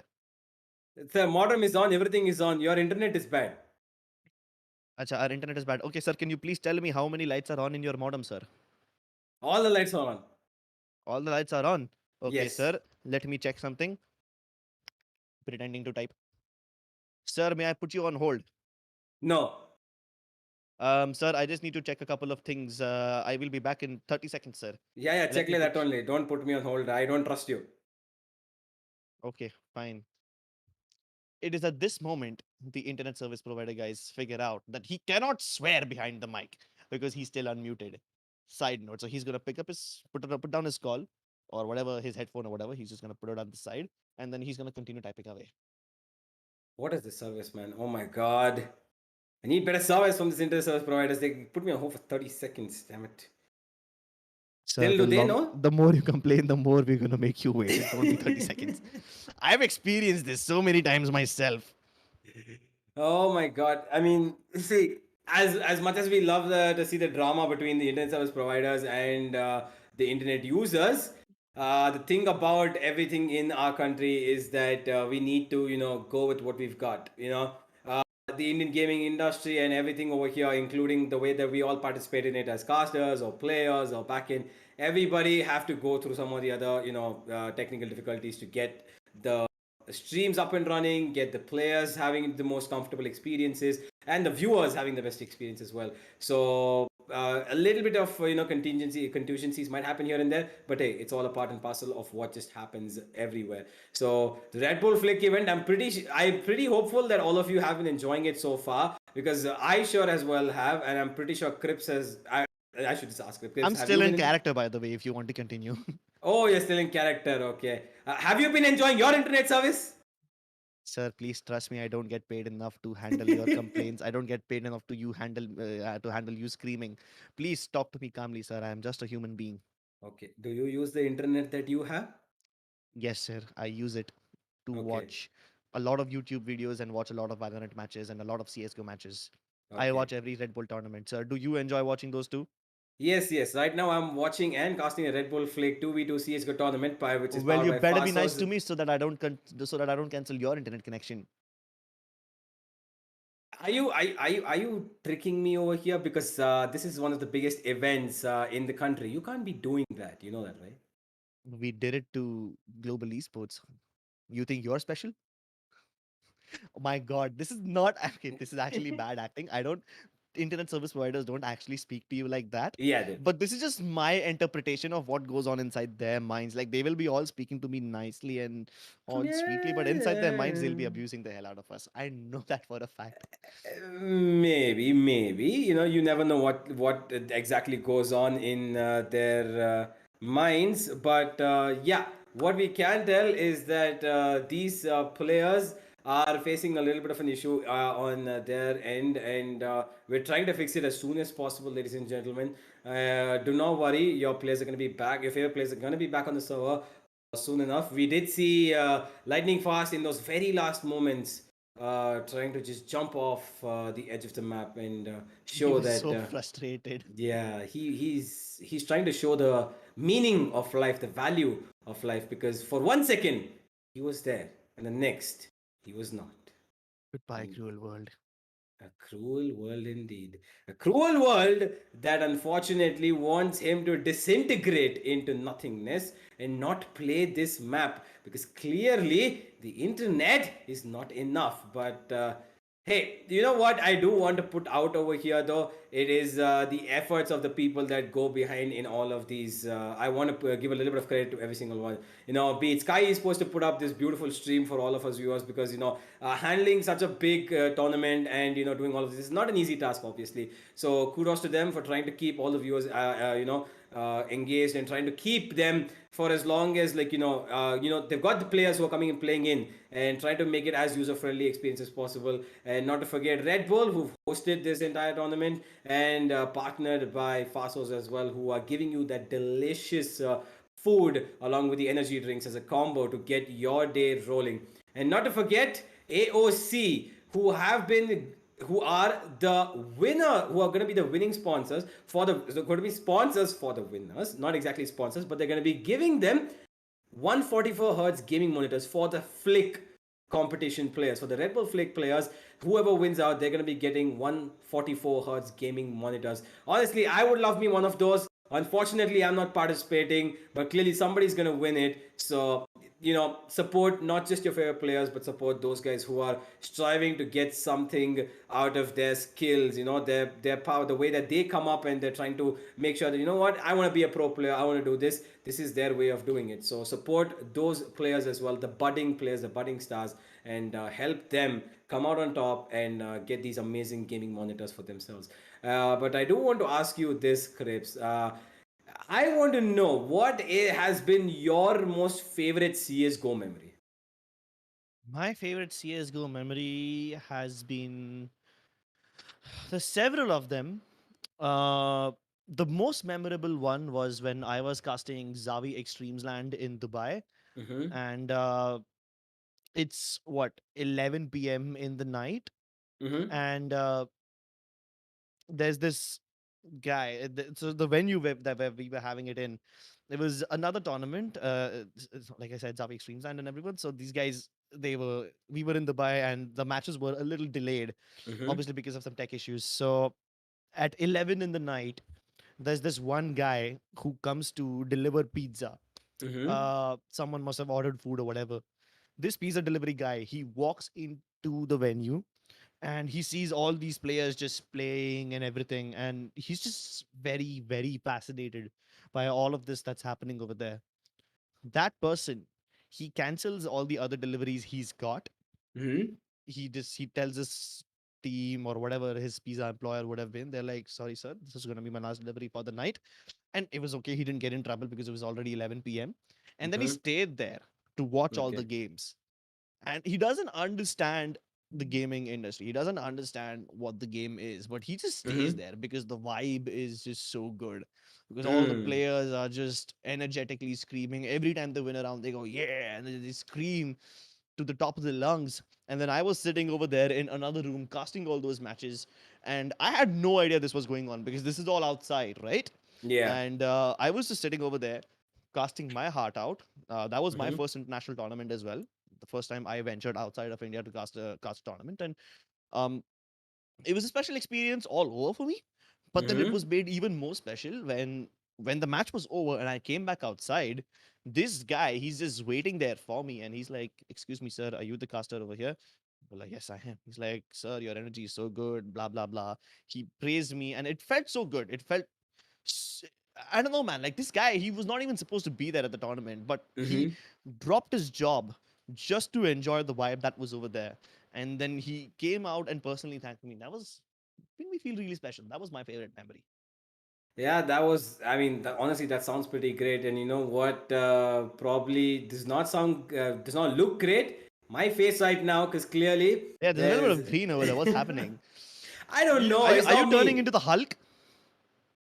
Maybe I do love me Marvel. I am one of the biggest Marvel fans there is. And might be. Oh, do you know what? A green mustache. Oh wait. Oh, am I dropping? Oh, okay. That's. You're going from Hulk to Mr. Invisible right now. Are you playing No. Holy on your camera right now? What on Look at that. what is this glitch, dude? Oh my god. Oh, I don't even know, man. I genuinely don't know what's happening, but clearly tech issues on my side as well. And I think that as a result of this, we are all gonna have to go on a small little break, I believe, right? Because We'll see clearly. you on the other side.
Hey guys, welcome back to Red Bull OG Reunite and the Red Bull Flick 2v2 CSGO event. So far, we have been seeing Team Duo versus Team Scamish. It's Rafa and Flex versus Hellranger and his teammate Lightning Lightning Fast fast. together, who are playing on the server. So far, Team Scamish leads by one map. They were able to win the Sky Platform game, and the City Palace game was interrupted because of some tech issues on the global esports side and a little bit of green mustache issue on my friend Universe's side over here. But we're going to be jumping into these games as soon as all of this is sorted. And thank you so much for your patience, ladies and gentlemen. Thank you so much for waiting over here. And we assure you that we won't take too much of your time. We will jump into the game right away. Yeah, absolutely. And I really hope everybody's waiting for this because this is the last match of the day. Might just be the last complete map as well if Scamish pick up the second one as well. Rafa and Flex are looking pretty good. They picked up that first match. I mean, to be honest, I was actually kind of surprised the way they picked it up, but Flex was absolutely going on a roll, and if he continues to do so, they might just pick up City Palace quite easily as well. So I mean, the players should be joining in at any second now. They should be getting into the server, and we're just waiting for them. That's something that is a little bit of a delay, guys. Don't worry about it. But we're gonna be diving in pretty soon. But I just want to say that these players they have been doing such a great job. All of these players, not just the influencers, but also the Red Bull Flick players, have been doing such a great job at trying to compete at the highest level possible over here in the 2v2 wingman, and completely unorthodox situations, and trying to win out something for themselves. And now that we're moving in towards the last match, Crips, now Scamish have already won the first map, right? Do you think that they're gonna take this a clean sweep, just like the other three matches as well? I think they can do it. And I do believe that Scamish have the potential to actually take all of this 2-0. They were able to win the first round, so as soon as we jumped into the second one, there was a little bit of internet issue from the side of Global Esports. But Mm-hmm. yeah, other than that, these guys have had absolutely no problem so far. Flex and Rafa are looking really, really sharp. I wish we got to see a little more of them back in the CS:GO era. Mm-hmm. Unfortunately, it was Hellranger and Lightning Fast who were just making their mark back in the CS:GO days. In fact, Lightning Fast too just started to pop off at the end of the CS:GO era in India. I mean, just as Valorant was about to get released, and it was only in Valorant where people started to like really, really want him in his team. So Global Esports Yeah. took that plunge. They decided to try him out, and it worked out really well for them. Lightning Fast, his aim, his raw reflexes are just so good, and he really stands true to his name. Like his reflexes are indeed pretty lightning fast. Hellranger, on the other hand, has been one of the more decorated IGLs in the Indian CS scene, and he's best known for his anti-stratting and the way he counters his enemies. Although Mm-hmm. some people might disagree with me when I say that he's the best, they might say that how do you counter defaults? How do you counter a team that does not have a plan? And Mm-hmm. Hellranger always, sometime or the other, figures out a way. Because you don't have to necessarily agree with me. I'm just telling you my personal opinions at this point. But yeah, he has been one of the more decorated IGLs, and even Kappa has been a really, really strong force to be reckoned with. Like he's what 30 something years old, but he's still active. Yeah. So him, along with Hellranger, along with SK Rossi's skills, these guys make one of the most stronger teams in the country, global esports. And surprisingly, only SK Rossi and skills played together today Mm-hmm. in the morning because they were Yeah. sitting like right next to each other. And Kappa was sitting back there, and he's making fun of them. He's like, "You guys have absolutely no clue how this map works. If you guys haven't seen that, go check out Kappa's story. You'll realize what I'm talking about over here." So yeah, let's see if he's able to tell Hellranger also how to play this game. Kappa did a pretty good job of winning his game Yeah. along with Hellfighter, a member of Team Velocity. And now Hellranger, he's gonna be playing along with Lightning Fast, yet another global esports member. So you see, the entire lineup of global esports has played with someone or the other from either their team or from some other team. So it's pretty good. These guys are really good sports. Unfortunately, they lost their internet connection, due to which we had to pause this game for a bit. Mm-hmm. Yeah, we had to, unfortunately, and as a result, we're gonna have a bit of a delay that had come in, and we had a small break come in between. But we are back online now, and just a couple of minutes, and we're gonna be jumping into game, ladies and gentlemen. But I do want to put in a little bit of notice towards all of these players who have come back. Like you said, Crips, there were so many players over here who played back in the day together. There was Hellfighter, who I presume was playing on the global esports lineup at one point of At time. one point, yeah, Yeah, Hellranger, Hellfighter, the two people from Hell, they used to be my favorite line whenever I was casting a global esports game back in the day. yeah, those two players. The players from Hell have they have a ranger and they have a fighter, and all they need is now power. If there's gonna be hell power, there's gonna be a hell power ranger fighter. So yeah, that's just a play of words that I completely messed up. I, So I'm gonna pretend I didn't hear that. I'm gonna pretend I didn't hear that. You hey, cracked some pretty good jokes so I far, but this love one I was not love the one of Power them. Rangers, man. I love the Power Rangers. So do I. So does everyone. SPD supremacy forever. Some people prefer the Ninja Storm guys, but they are useless. But come on. No, they're not. Ninja Storm is absolutely beautiful. Do not say anything about them. I don't know this man. Who is this man? Hello. Please, he's not my friend. He turns one of my favorite players into a Power Ranger, a sword that I was only obsessed with as a kid, and I've clearly grown out of it. But you apparently haven't, and you believe that Ninja Storm is better than SPD. What? What? Hey, I never said Come SPD is on. bad. SPD is among the top tier, right? But Ninja Storm, just a bit above, I would say. The only I ninjas that I like in my life are ninjas in pajamas, the Swedish CS:GO team, and I only like them because of Get Right and Forest. That's literally it. fair enough. Fair enough. Fair enough. Hey, I'm a phase fan. Okay, so Yeah, I don't I'm judge you for that. See, I will never judge you for being a Face fan, but I will judge you for being a Ninja Storm fan. okay. I'll take that. You know what? I'm not gonna say anything to that because I will agree. Yeah, it's By all the about. way, Yeah, FaZe just beat Gambit today. I know. And yeah, they beat Gambit. And it was a pretty good map. Like, I wish I could see it. Unfortunately, I was just too busy preparing for this tournament. But yeah, that was Hmm. a pretty cool game too. Like, FaZe was able to win 2-1. And a lot of people are calling Gambit a bunch of onliners. I do not like that. These guys have proven Mm. themselves time and time over again. But then seeing FaZe walk into the semifinal of a major, They it's just so refreshing. they beat Gambit, they beat Heroic, they beat Vitality. I think they beat Spirit, and they beat a couple of more as well. All of the teams which have come up in the online era, as we call it, for the last 1.5 year almost. But hey, the minute they come back to land, it's about showing them who's boss, right? And it had to be FaZe, and especially because FaZe is my favorite team, and All of Meister is my favorite player. No matter Oh, of if he's course. a little veteran right now, he lost his touch in between. He had his break coming in. Still, the Tech Meister is the master. I wouldn't say All of Meister. I would say he's the All of Master of all. He is. He's the Yeah, master of all trades. Jack, he doesn't need to be the Jack. He is the master. You master. call him you call him Tech 9 master, you call him Boost master. Doesn't matter what you want to call him, he is still one of the best. He's one of the most decorated player in the Yeah. CS community.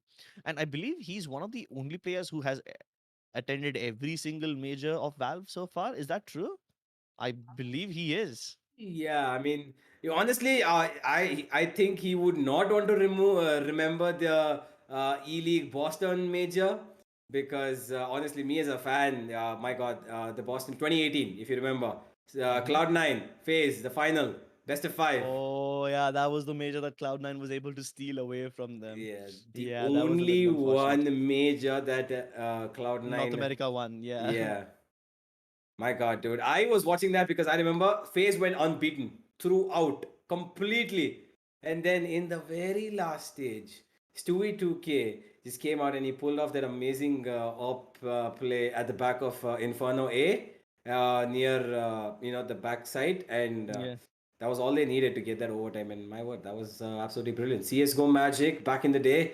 Yikes. I mean, you just remember 2017, 18, 19, even the early for a few months of 20, all the LAN events that we used to watch, all the LAN events that you would have participated as a caster going over here and there. Like you said, you went even to Dubai, casting Zoe Extremes LAN. That was such a beautiful time. Unfortunately, we had to go through with this entire pandemic thing. Online era has come in, and that's the reason why you and I are in two separate windows and Instead of with each other, yeah. yeah, instead of with each other, exactly. But I feel like if I was with you right now, and if I told the Power Ranger joke, you would have I probably would have strangled me. punched you right like that. Tapang! Straight up dome cracker. But speaking of dome crackers, let's see some actual dome crackers coming through from Hellranger, Lightning Fast, Rafa, and Flex.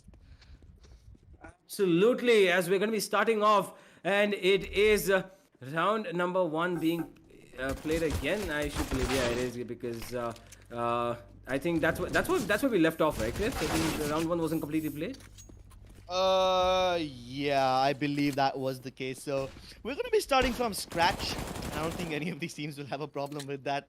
They've Yeah. been waiting so long to play this game, and now when the game actually starts, I think they would want to play it in its entirety. Absolutely. Lightning fast. He's making sure that he gets the advantage for his team, holding on to that platform for as long as possible.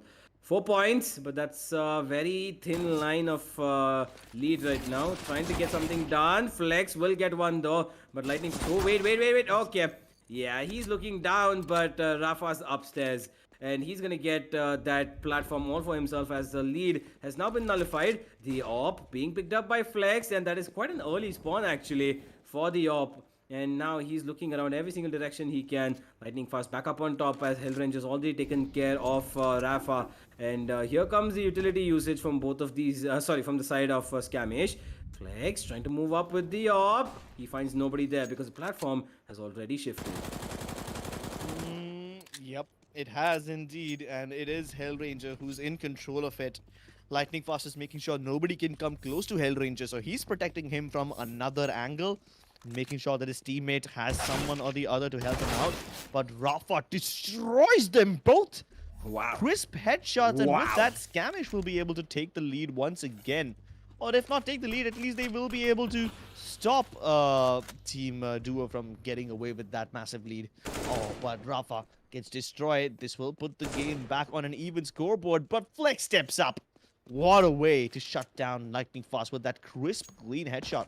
And Rafa will be able to pick up his own gun, join him in his adventures, as the next spawn is about to hit any moment now. And you can see the players of Scamish already trying to move to the other side. Poor Hellranger, flashed Damn. blind as a bat, but doesn't really matter because he's going to die in the end. And Lightning Fast too did not have a gun. Yeah, he did not. And now it is the side of Team Duo who are trying to get control of this. They're trying to fight back. But look at Rafa, how cheekily he's playing in that smoke. And he finally gets sprayed down as both the players from Team Duo are holding this down to the very bit. Lightning Fast gets another one. Absolutely spins down the opponent with that UMP. Hellranger gets two. And okay, they're just popping off. It looks like suddenly the trades are changing on. The momentum has shifted. And the boys from Global Esports might just take this one, Crips, if they hold on to this as the way they're doing it right now. Because look, Hellranger, he pops another one. And he's gonna get he might just find an ace. No, it's gonna be Lightning Fast actually to find the kill onto him. Flex will take down Hellranger, but look at where Lightning Fast is sitting. He's sitting in such a beautiful position, and he's just causing damage back and forth. And now they're about to get a 20-point lead in the best case scenario, unless somebody comes and takes Hellranger down over here. He's gonna pick up a weapon. He has a UMP in his hands just for safe measure, and he's trying to fight a long-range fight, and he's gonna lose it actually. Rafa takes his head off with the UMP himself, and okay, that's a weird. Oh! Lightning Fast, I did not expect him to go down there, but unfortunately, his weapon did not support him as much as he would have wanted it to. And now, he's gonna be picking up the shotgun. He's like, nah, I'm done with that M4, man. I want the shotgun. Shotgun for the win. They try to move in, and the shotgun won't be able to deliver much because the AWP is clearly more powerful over here.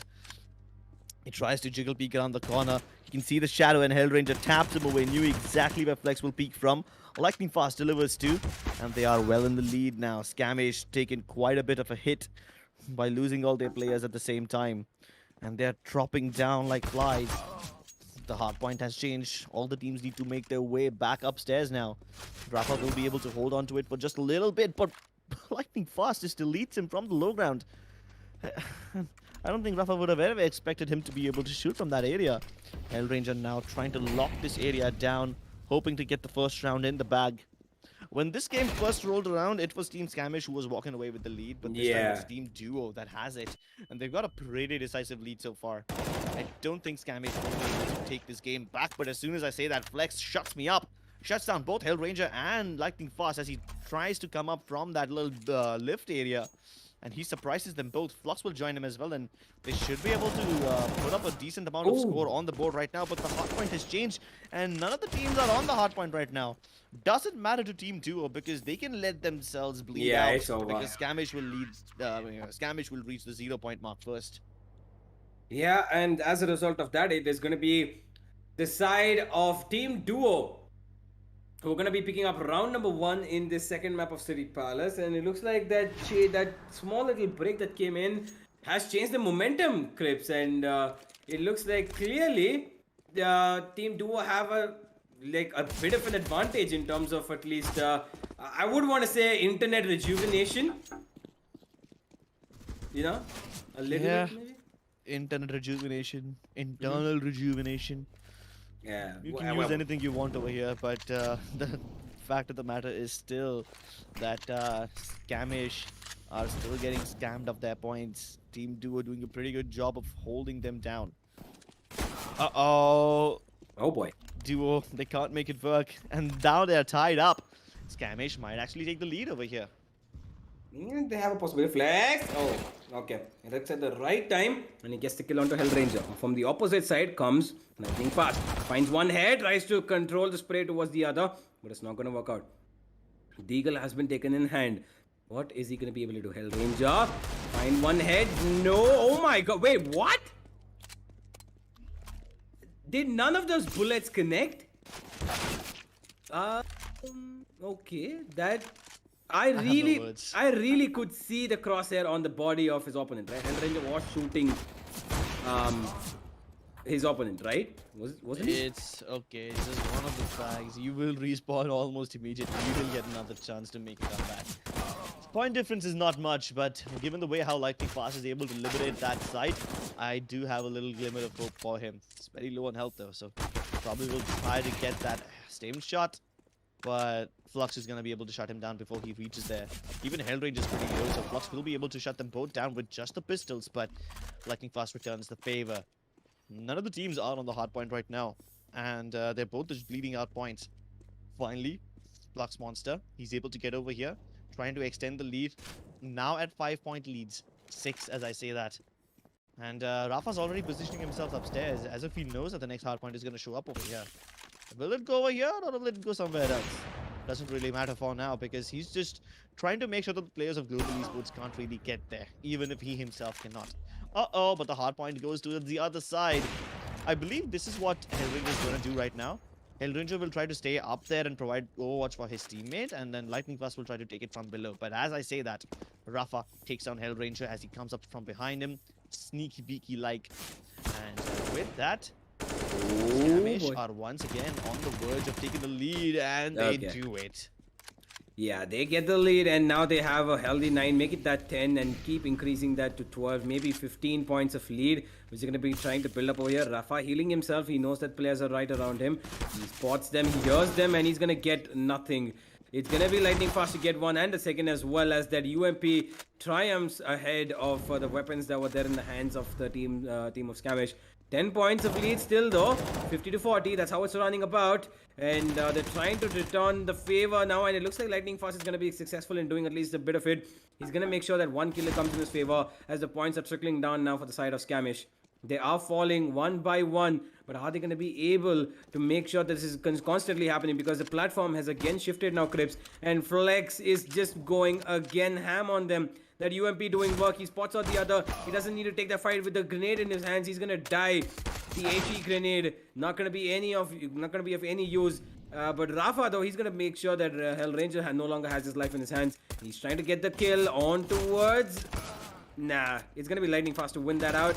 And although Scamish still have the lead, it's Hellranger and Lightning Fast who are asserting control and asserting dominance now, and they might just come back. Yeah, they're very close.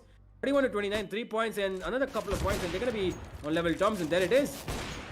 But Rafa comes out of nowhere. He gets the 2 kills. What a beautiful 2 kills from him, and he's going to establish control back towards this platform right here. He's got the hard point. Now he just needs to hold on to this for as long as possible. 29 Yeah. is what he's holding on to, and as soon as we speak about that, it has changed. Flex on top, running around with the UMP, not gonna work out, and it's gonna be lightning fast to gain control. Yeah, Rafa switches over to the M4 rather than the op. Should be able to get back on top, back up on top. Unfortunately, Flex will be taken down below, so there's no backup for Rafa over here. He needs to just stay alive for as long as possible. But he's got enough advantage for his team. Doesn't matter if he dies right now. They both should be able to regroup and hit this area together. They've got the op too now, so it's time for Flex to finally start shining. But the point difference is starting to reduce right now. And unfortunately, even global esports players, or rather should I say Team Duo players, they're starting to leave the hardpoint and try to get outside. But they're about to tie it up. Unless Lightning Fast is able to shut down the second wave, Scamish will be able to mount a comeback and assert their dominance once again. And that's exactly what Rafa has done. Lightning Fast with a weird angle, trying to fight them both at the same time. Will be able to roll against Flex, but Rafa's just toying around with him. Both the teams down at 4-4. Oh, and he shuts him down at the wrong time. These guys pick up the lead. 1 point. I swear to God. That's exactly why Rafa was just trying to delay this for as long as possible, because both the teams had a similar amount of points and they were just boiling down. But if he wins that duel, he will be able to stop the momentum for Team Duo and get that final point for himself, thus equalizing the score to 1-1. Now, this is the do or die situation for Team Duo. I mean, it's a battle of D's over here, but if they lose this round, they will lose the game. If Scamish win this round, then they will win this game. If Duo wins this one, then we are going to map 3. So Scamish need to do everything in their power to stop this game for going into map 3. Yeah, absolutely. The Max 7 is finally going to be doing some work, and Hell Ranger actually kills his own teammate. Oh no, Lightning Fast. He must not be feeling good about that. And it's going to be Rafa saying thank you. No, it's going to be actually Flex saying thank you any time of the day for that. Pops down the smoke, and look at the way this guy's playing around. Oh my god, he is so good. But they, by this time they're gonna expect him to come. Yeah, Hell Ranger and Lightning Fast, they know exactly what's happening. Rafa comes up with the op, and he gets one. And looks like Lightning Fast is left all alone. He's fighting with a. What was that movement, Flex? Rafa just toying around with his food. Finally shutting him down with the quick scope, and he shuts down Hellranger as he tries to move on to the next hard point as well. Rafa, oh no, you gotta look on the other side, Lightning Fast, and it seems like the players of Team Scamish are almost always able to catch these other opponents off guard, and they now have a 14-point lead. That's massive. Usually we see 2-3 points leads by these teams, maybe 5 or 6 on a good day, but this 14-point lead is devastating. And look at what Flex is doing. He baited out his teammate. He's gonna let them get a false sense of security, and as soon as they peek out, Flex will shut them down. Hellranger exacts revenge. Hopefully he will be able to nullify the point difference, but it's still a bit too much. It is a bit too much, but look at this. Flex, he's smart. He actually drops in the Molotov so that he does not let Lightning Fast come in there even if he loses a duel. What a smart play from him, but it did not require any use because Flex won that with the USP anyway. He gets the return favor. It's going to be Lightning Fast to take down his teammate Rafa, and Hell Ranger is going to shut down Flex as well. And now, although this team duo are back on terms of point, are low in terms of points, they can try to make something happen. That is not wall bangable, Hell Ranger. But he's going to go up towards the top of terrace, and he's going to get those 2 kills anyway. Yeah, Ranger, can he actually turn around? Can he do it? No. Deletes Flex as soon as he peeks. That was probably a pre-fire too. But Rafa has a pre-fire of his own, knows exactly where his other enemy is, shutting them down both single-handedly, and he continues to take the lead. Gets a nade. That's not really useful for him.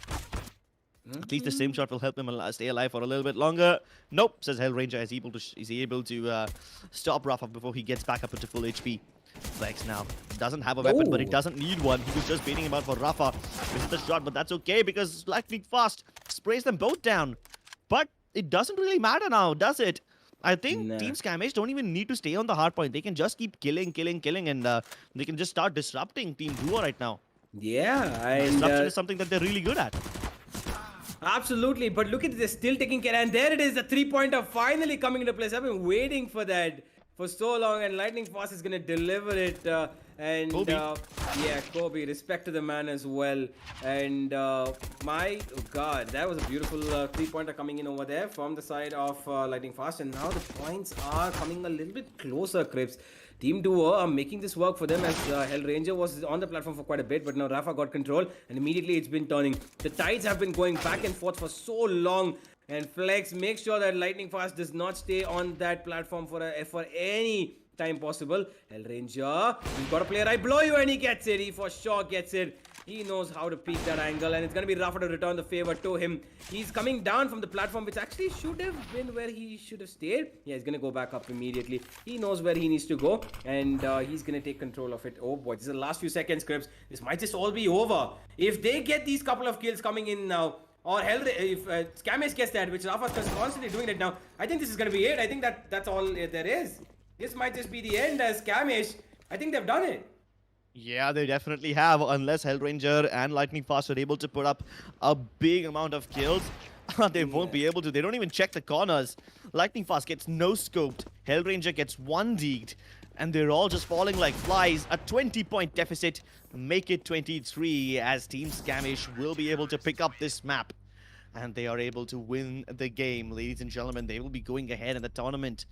A really tough fight put up by Hellranger and Lightning Fast together as they're able to get plenty of kills. But in the end, it is Team Scamish that win this game. They had to concede a round. It wasn't as clean as they would have wanted it to be, but a win is a win nonetheless.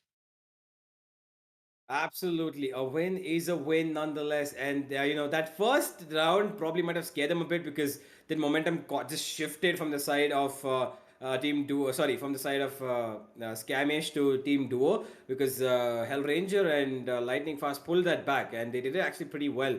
But Scamish were quick on the charge to completely turn the tide around, and they did it so well, and they got that 2-1 victory. And again, Crips, it is a clean sweep across the board. It's a 2-0, 2-0, 2-0, 2-0 for all the teams that have played today who have won out, and they're going to be moving ahead. And it is going to be SK Rossi and Skills. It's going to be Team Antidote.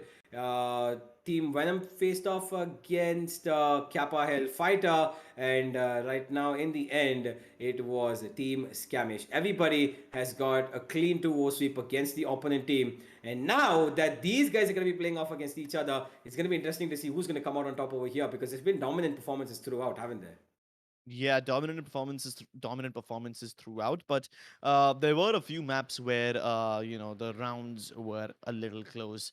Some of these games, at least the first two games of the day, were basically unfair because Excali, Sai, Ace, and Snorlax had no idea how to play this map, this game mode. They were getting plenty of kills, but I think they were just here to have some fun.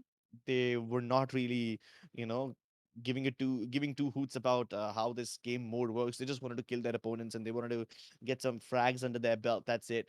But the other two games of the day, Kappa Hellfighter versus Venom and Rexy, and then Hellranger Lightning Fast versus Rafa and Flex. Those two games were actually very, very competitive. And before the last two games of the day, we also saw a bunch of Red Bull Flick games. I Yeah. was really impressed by Paradox and Sway. These two guys definitely were able to entertain me and entertain everyone else because that match, in my opinion, has to be one of the most high octane games, especially with Paradox's movement. But in the end, when it comes to just the OG Reunite games, all the teams have been able to win with a 2-0 score line. Yeah, absolutely, they have. And now to see them go ahead and face off even more competitive matches because we're going to see SK Rossi and Skills go up probably against Antidote and Deathmaker. That is going to be quite a bit of a fight. And now that, it is Kappa and Hellfighter that probably going to be going up against Kamish, pretty sure Kappa's going to try to exact revenge, isn't he? Papa would try to exact revenge, although I don't know why will he exact revenge against the other players. I believe that if SK Yeah. Rossi and Skills are gonna go up against Kappa's team at any point in the tournament, they would be the ones who exact revenge because Kappa knew how to play this game mode, but he did not tell SK Rossi and Skills. That was a little funny. He's like, "Why didn't you tell us?" And there was a little bit of internal banter at the Global Esports Bootcamp because of this. Yeah, but Is just, what I meant by revenge is that Team Duo was knocked out by Scamish, right? So he's just gonna say, "You knocked out Hell Ranger, I am gonna knock you out," and that's how it is going to be. But yeah, like we can see, it is gonna be the semi-finals that are gonna be happening tomorrow, ladies and gentlemen. Team SK, Rossi, and Skills against Team Antidote. Kappa Hellfighter versus Team Scamish. Who is gonna win and who's gonna go to the finals and win the entire tournament? We will only find tomorrow, and it is going to be quite a bit of a showcase that's going to be happening over here, Crips. What do you think? Who do you think might just come out on top? Between these guys, I think SK Rossi and Deathmaker were a game. I can't really predict that one. So SK Rossi, Deathmaker have always been, the two most deadly players in the entire subcontinent. Then Mm-hmm. Antidote and Skills. These guys also are pretty reliable. So between those two teams, I really don't know who's gonna win.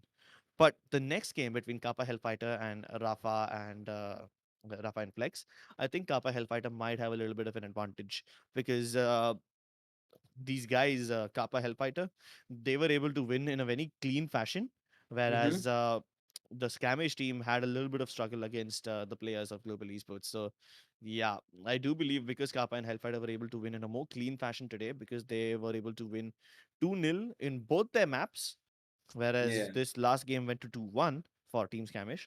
For that reason, I believe Kappa Hellfighter might have an edge tomorrow. But I could be wrong. This is not one of those regular CSGO or Valorant games that you can predict, right? This is a Yeah. fun mode, and things can change anytime. Yeah, absolutely. It can change anytime, and that's the uncertainty about all of these maps that we played. With the amount of the way that the weapons spawn, you can't really have what you want. You just have to make do with what you get. Utility as well. You don't know if you might get a smoke, you might get a flash, you might get a Molotov. You just have to work with what you've got, and that's exactly what these players have to do with. And it's quite interesting to see how they're going to be able to do that. And as we move ahead. I just want to say that, guys, thank you for sticking in because this has been quite a bit of a day, and we've had so many beautiful matches. We've seen so many players completely outperform. We started off with a little bit of a fun note where players didn't really know what's going on. That was the OG reunited players. And then we went towards the Red Bull Flick, the actual event of the players who are competing in this competition, who went ahead and put on a crazy show of display because those were more intense matches. They are fighting for a prize and they are fighting for their life in this competition. And like Crip said, Paradox and Sway, they're looking pretty good right now. I mean, they might be the team to beat, right? Because Paradox is absolutely crazy. He's playing out of his mind. 60 kills in a map is. That's We just. insane. I think we just saw Rafa up to 35, I think. Paradox is almost on double of that. He was on 64, right? Yeah, Paradox was on 64, 63, I think. And that's quite literally the double, almost the double of what Rafa had put up recently. So, yeah, those players are pretty serious about this. So, we hope you support both of these events, both the players who are there fighting for prizes, and as well as players who are participating in the OG Reunite as well. And not to forget, guys, you are gonna be seeing a lot more of this action tomorrow at the same time.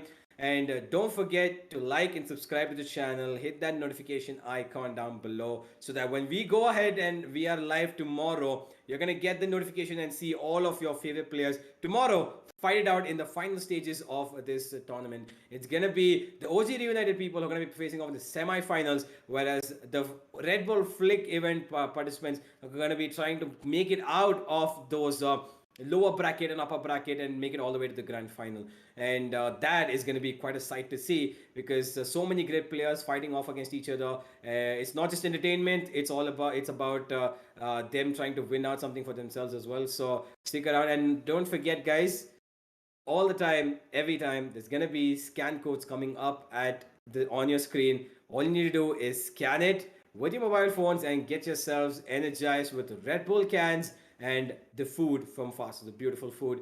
And you will not be disappointed. We can assure you that it is absolutely great food, good, it's like, it's good feel food. It make you feel really nice when you eat it warm, hot. They make sure they give it to you hot so that homely feel. And make sure you don't miss out on it, and get yourself some wraps and energy drinks as well. So I mean, there's been quite a day, Crips, hasn't it? It has been a very long and a very productive day. Mm-hmm. So much entertainment, so many cool matches. Some of these matches were just downright funny. Some of these were intense. Yeah. Some of these were back and forth, and it was almost like a roller coaster ride. I mean, we've had everything so far all throughout the day. I'm just happy that the players who are participating in this tournament are having as much fun as you guys. So that really just warms my heart, and of course, it does make me a little happy to see Red Bull supporting all these tournaments. They conducted the Red Bull Campus Club Championship just a couple of weeks ago, so that's Valorant. Now they're doing a CS tournament. Pretty sure that they will get into more esport titles and more Mm-hmm. support will be poured into the Indian subcontinent. So, yeah, thank you so much, guys, for tuning in today. And we hope to see you tomorrow as well at the same time and the same place. We'll see ya. Bye bye and good night.